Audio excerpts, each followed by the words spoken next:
Good morning class 9th। हम लोग कर रहे थे कविता नंबर 7। ठीक है, जो है सवैया, रसखान के द्वारा रचित है। मैंने आप लोग को इसकी मेन चीज़ें याद करने के लिए बोलती, जैसे उनका जन्म कब हुआ था और उनकी मृत्यु कब हुई थी और रसखान का असली नाम क्या था। ठीक है, और ये सब चीज़ें आप लोगों को याद करने के लिए कही थी। इंशाल्लाह उम्मीद करती हूँ कि हम लोग मिलेंगे, या फिर पेपर में आप लोगों को अगर आ गया तो आप लोग इसको लिख सकते हो। तो हमारा इसका जो जीवन परिचय था वो हम ख़त्म कर चुके थे।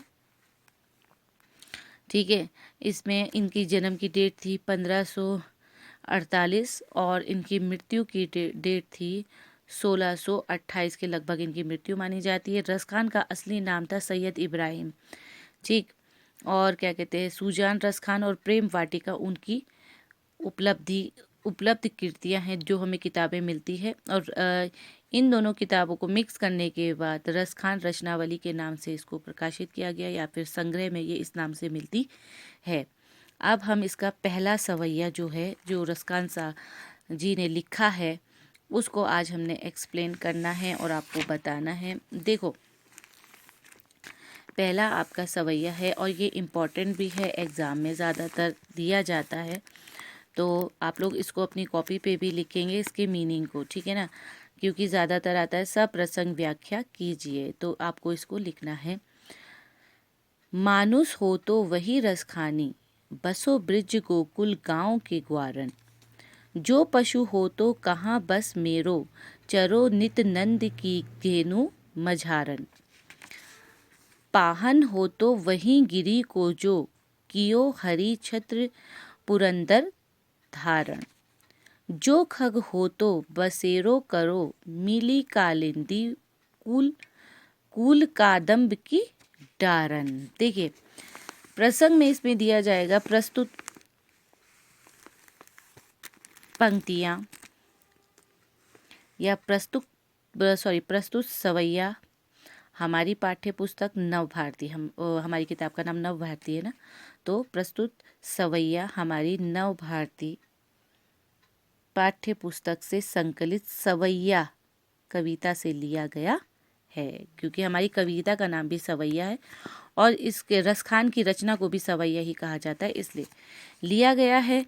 इसके रचयिता श्री कृष्ण भक्ति रसखान हैं। कृष्ण भक्ति में लीन रसखान इसके रचयिता हैं।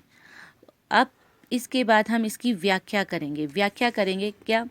व्याख्या मीन्स अब इन लाइनों में रसखान जी ने हमें क्या बताया है। रसखान जी कहते हैं, अगर मैं अगले जन्म में मनुष्य बनूं, मनुष्य मतलब इंसान बनूं, तो मेरी इच्छा है कि मैं ब्रिज क्षेत्र के जो गोकुल है, गोकुल के ग्वाले हैं, उनके साथ पैदा हों, मतलब उनके साथ ही रहूं, जो नंद बाबा की गायों को चराया करते हैं।